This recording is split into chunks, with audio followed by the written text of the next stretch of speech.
Hi friends, welcome back to my channel. नोंथाङा जुदि PM किसाननि सासे बेनिफिशियारि बा बे भिडिअ नोंथांनि थाखाय जोबोर इम्पर्टेन्ट जागोन लोगोफोर। नोंथाङा बे भिडिअखौ स्किप खालामाजासे भिडिअखौ जोबजासे नायलांबानो जाबाय। दा बे जोंहा जिहेतु 19 इनस्टलमेन्ट फैनो गोनां दङ लोगोफोर, नङा होमबा? PM किसाननि जि 19 इनस्टलमेन्ट बेखौ माब्ला मोननो हागोन आरो बाथरियाव गोबां खौरां बिजोंनि गेजेरजों नोंथांमोना मिन्थिखाबाय थादो जे PM किसानाव एबार मा जानो हागौ, गोबां बेनिफिशियारियानो बिनि 19 इनस्टलमेन्टखौ मोननाय नङा लोगोफोर। मानो होननानै बुङोबा जोङो खौरां बिजोंनि गेजेरजों मिन्थिखानो हादों जे गोबां PM किसानाव गोबां भुवा मा ओंखारदो, बेनिफिशियारि ओंखारनो होननानै बुंदो।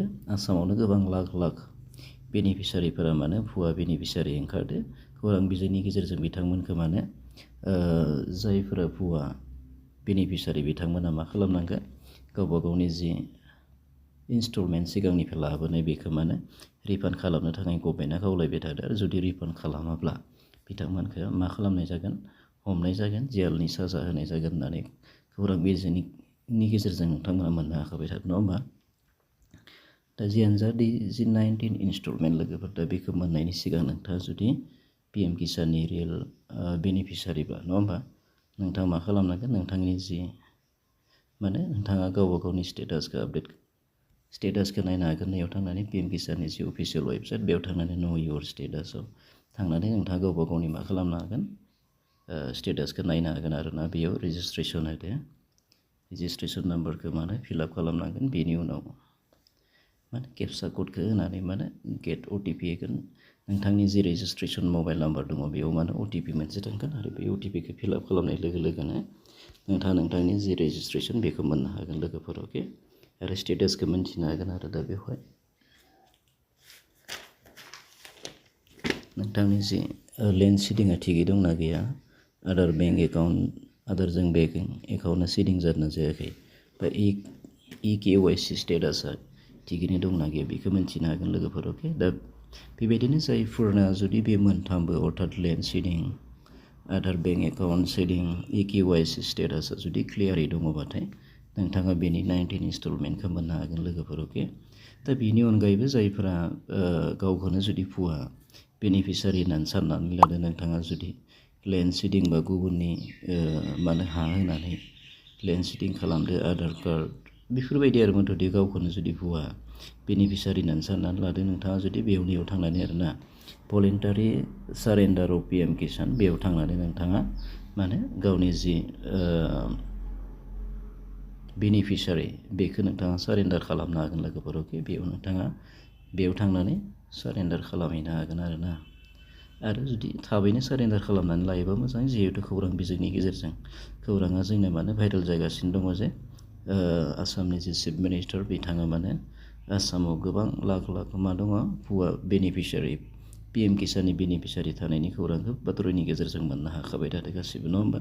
बेयाव थांनानै नोंथांमोना गावबा गावनि जि भुवा जुदि गावखौनो साननानै लादोंब्ला बा नंखागौब्ला आरोना, गाव जुदि भुवा PM किसाननि बेनिफिशियारि नंगौब्ला नोंथाङा भलेन्टारि सारेन्डार अफ PM किसान, बेयाव थांनानै नोंथाङा गावनि जि बेनिफिशियारि बेखौ सारेन्डार खालामनो हायो आरोना। बेयाव थांनानै सारेन्डार खालामहैनानै लाबानो जाबाय, जाहाथे उनाव प्रब्लेम जाया लोगोफोर, नङा होमबा? जियानो जा बे भिडिअनि गेजेरजों आं मोनसे इम्पर्टेन्स बाथ्राखौ होनो नागिरदों जे गोबां मानसिफोरानो भिडिअ खालामनानै इउटुबनि गेजेरजों होबाय थादों जे 19 इनस्टलमेन्टखौ सोरबा होनदों जे 25 जानुवारियाव हाबगोन, 26 जानुवारियाव हाबगोन, सोरबा होनदों 31 जानुवारियाव हाबगोन होननानै बुंदों लोगोफोर।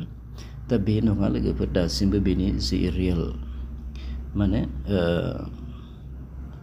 आपडेट बे दासिम फैयाखै लोगोफोर। दा बेखौ मिन्थिनो थाखाय नोंथांमोना मा खालामनो हागोन, गुगोलाव थांनानै PM इभेन्ट होननाय मोनसे वेबसाइट मोननो हागोन। बेयाव थांनानै नोंथांमोना सार्च खालामनो हागोन। नायखुन्दोना बे दङ PM event, prime minister of India, बेयाव थांनानै आपडेट खालामनानै नायबानो जाबाय लोगोफोर। अके, दा बेवहाय जुदि आपडेट जायाखैबा बेखौ नुखादों नोंथांमोना। दा बेयाव मा होदो, 18 इनस्टलमेन्टल'सो आपडेट जाखाबाय लोगोफोर, नङा होमबा? दा बेयाव आपडेट जायोबानो नोंथांमोना मोननो हागोन जे बेयाव जुदि हमना लाबाय 19 इनस्टलमेन्टआ आपडेट जाबाय, अब्लानो नोंथांमोना बे 19 इनस्टलमेन्टखौ मोननो हागोन लोगोफोर। अके, नोंथांमोनाबो थांनानै चेक खालामहैबानो जाबाय। PM इभेन्ट होननाय जि वेबसाइट, बेयाव थांनानै चेक खालामबानो जाबाय। बेयाव PM इभेन्टआव जुदि मा होनना बुंदो, 19 इनस्टलमेन्टआ जुदि आपडेट जाबायब्ला नोंथांमोना बेनि माबाखौ मोननो हागोन आरो ना बेनिफिसारिफोरा जि जोंहा 2000 करि मोननो गोनां दङ नङा होमबा बोसोरसेयाव 6000 होयो गभर्नमेन्टआ PM किसाननि मुङाव दा बे 6000 जि फैसा दङ दा बे 6000 दङ बेखौ मोनथाम इनस्टलमेन्टनि गेजेरजों होयो लोगोफोर अलरेडि दासिम 18टा इनस्टलमेन्ट थांबाय अर्थात देग्लाय बोसोरनि जि 19 इनस्टलमेन्ट मोननो गोनां दङ लोगोफोर अके दा बे 19 इनस्टलमेन्टआ जेनेबानो फेब्रुवारियाव मोननो गोनां दङ ओरैनोथ' दा बे 18 इनस्टलमेन्टआ जेनेबानो 5 अक्ट'बर 2024 आवनो बियो माने बेनिफिसारिफोरनि एकाउन्टआव हाबदोंमोन लोगोफोर अके दा बेनि उनाव जोंहा 19 इनस्टलमेन्ट जि मोननो गोनां दङ बियो बेयाव जुदि आपडेट जायोबा मिन्थिखा नोंथांमोननि एकाउन्टआव बे माने 2000 जि इनस्टलमेन्ट दङ बेयो हाबगोन आरो मोनसे जोबोर मोजां खौरां जाहैबाय जायफ्रा माने 18 बा 17 16नि इनस्टलमेन्टनि फैसाखौ मोननो हायाखै हमना लाबाय सोरनियाबा लेन्ड सिडिंआ जायाखैमोन आदार बेंक एकाउन्ट सिडिंआ जायाखैमोन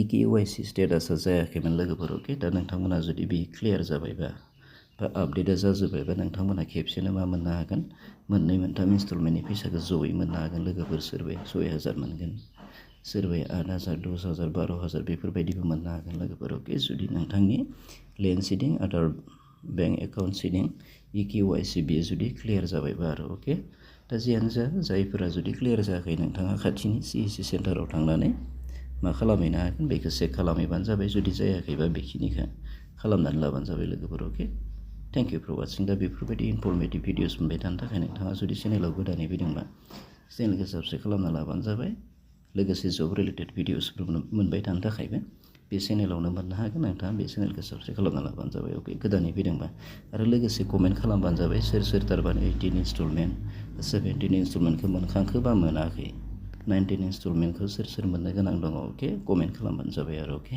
थेंक इउ फर वाचिं